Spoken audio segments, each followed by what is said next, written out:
فیض احمد فیض فیض احمد فیض 13 فروری 1911 کو پیدا ہوئے۔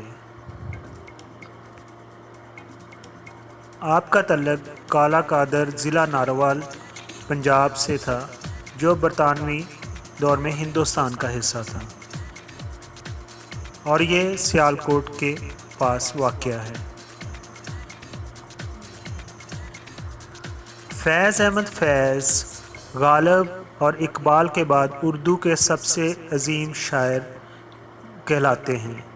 آپ تقسیم ہند سے پہلے، انڈیا کی پارٹیشن سے پہلے سیالکوٹ میں پیدا ہوئے۔ آپ انجمن ترقی پسند مصنفین تحریک کے فعال رکن اور ایک ممتاز اشتراکیت پسند کمیونسٹ تھے۔ آپ کے والد سلطان محمد خان ایک علم پسند شخص تھے۔ وہ پیشے سے ایک وکیل تھے اور امارت افغانستان کے امیر عبد الرحمن خان کے ہاں چیف سیکرٹری بھی رہے۔ بعد ازاں انہوں نے افغان امیر کی سوانح حیات شائع کی۔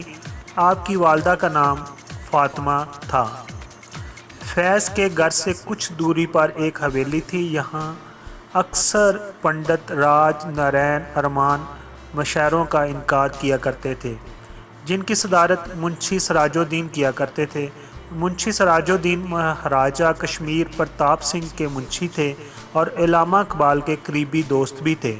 انہی محفلوں سے فیض شاعری کی طرف مرغوب ہوئے اور اپنی پہلی شاعری 10ویں جماعت میں قلم بند کی۔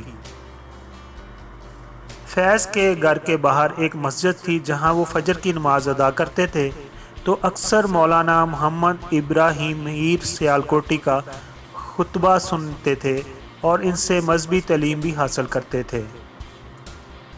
آپ نے 1921 میں سکاش مشن اسکول سیالکوٹ میں داخلہ لیا اور یہاں سے میٹرک تک تعلیم حاصل کی۔ میٹرک کے امتحانات کے بعد آپ نے ایف اے کا امتحان مرے کالج سیالکوٹ سے پاس کیا۔ آپ کے اساتذہ میں میر مولوی شمس الحق جو علامہ اقبال کے بھی استاد تھے شامل ہیں۔ آپ نے اسکول میں فارسی اور عربی کی زبان بھی سیکھی۔ بی اے آپ نے گورنمنٹ کالج لاہور سے کیا اور پھر وہیں سے 1932 میں انگریزی میں ایم اے کیا۔ بعد میں اورینٹل کالج لاہور سے عربی میں بھی ایم اے کیا۔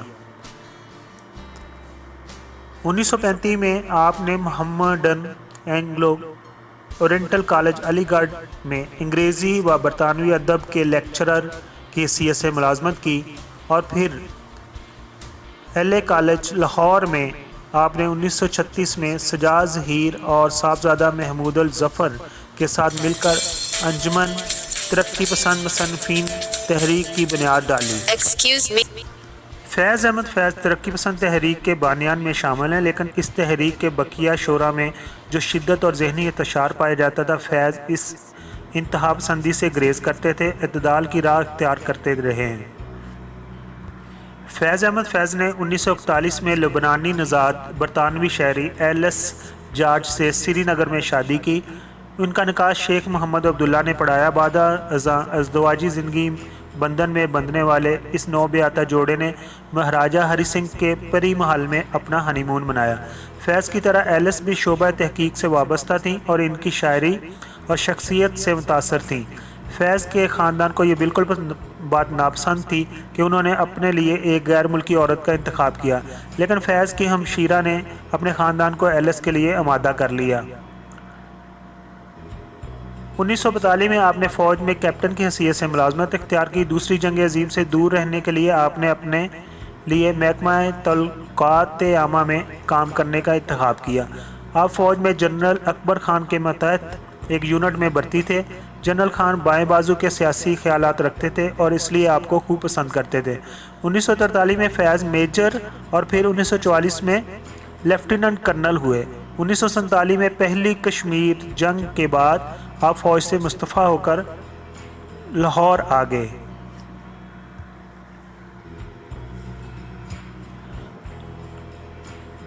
انڈیا کی پارٹیشن کے بعد 1947 میں آپ پاکستان ٹائمز اخبار کے مدیر بنے۔ ترقی پسند تحریک کے دیگر بانیات بشمول سجاد ظہیر اور جلال الدین عبدالرحیم کے ہمراہ آپ نے اشتراکیت پسند کمیونسٹ پارٹی آف پاکستان کی بنیاد بھی اسی سال میں رکھی۔ 1948 میں آپ ٹریڈ یونین فیڈریشن کے نائب صدر منتخب ہوئے۔ 1948 سے 1950 تک آپ نے پاکستان ٹریڈ یونین فیڈریشن کے وفد کی جنیوا میں سربراہی کی اور دریں اثنا آپ ورلڈ پیس کونسل کے رکن بھی بنے۔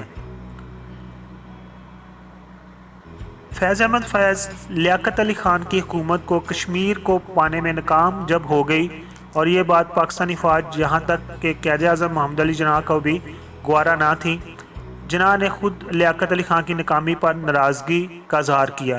یہ بات بھی یقینی تھی کہ جنرل ڈگلس گریسی نے بھی اس معاملے میں قائد اعظم کی نہ سنی اور تو اور امریکہ سے واپسی پر لیاقت علی خان نے کمیونسٹ پارٹی اور پاکستان سوشلسٹ پارٹی پر پابندی لگا دی۔ مشرقی پاکستان میں البتہ ایسٹ پاکستان کمیونسٹ پارٹی فعال رہی اور دھرنے دیتی رہی۔ 23 فروری 1951 کو chief of general staff major general Akbar Khan کے گھر پر ایک خفیہ ملاقات کا انعقاد ہوا۔ اس ملاقات میں دیگر فوجی افسران بھی سجاد ظہیر اور فیض کے ساتھ شامل تھے۔ یہاں موجود ان لوگوں نے لیاقت علی خان کی گورنمنٹ کو گرانے کا ایک منصوبہ تجویز کیا۔ یہ سازش بعد میں راولپنڈی سازش کے نام سے جانی لگی۔ کہتے ہیں وہ بات سارے فسانے میں جس کا ذکر نہ تھا، وہ بات سارے فسانے میں جس کا ذکر نہ تھا، وہ بات ان کو بھی ناگوار گزری۔ 9 مارچ 1951 میں کو فیض احمد فیض کو راولپنڈی سازش کیس میں معاونت کے الزام میں حکومت پاکستان نے گرفتار کیا اور آپ نے 4 سال سرگودا، ساہیوال، حیدرآباد اور کراچی کی جیلوں میں گزارا، جہاں سے آپ کو 2 اپریل 1955 کو رہا کر دیا گیا۔ زندہ نامہ کی بیشتر نظمیں اس عرصہ میں ہی انہوں نے لکھی۔ رہا ہونے کے بعد آپ نے جلا وطنی اختیار کر لی اور لندن میں اپنے خاندان سمیت رہائش پذیر رہے۔ فیض نے جلا وطنی کی زندگی گزارتے ہوئے ایک شعر بھی کہا: فیض نہ ہم یوسف نہ کوئی یعقوب جو ہم کو یاد کرے، اپنا کیا گناہ میں رہے یا مصر میں جا آباد ہوئے۔ 1959 میں پاکستان آرٹس کونسل میں بطور سیکریٹری تعینات ہوئے اور 1962 تک وہیں پر کام کیا۔ 1964 میں لندن سے واپسی پر آپ عبداللہ ہارون کالج کراچی میں پرنسپل کے عہدے پر فائز رہے۔ 1947 تا 1958 مدیر ادب لطیف، مدیر لوٹس لندن، ماسکو اور بیروت رہے۔ فیض احمد فیض کی وفات 20 نومبر 1984 کو لاہور میں ہوئی۔ ان کے مشہور شاعری مجموعے کچھ اس طرح ہیں: نقش فریادی، دست صبا، زندہ نامہ، دست تا سنگ، سروادی سینہ، شام شہر یاراں، میرے دل میرے مسافر۔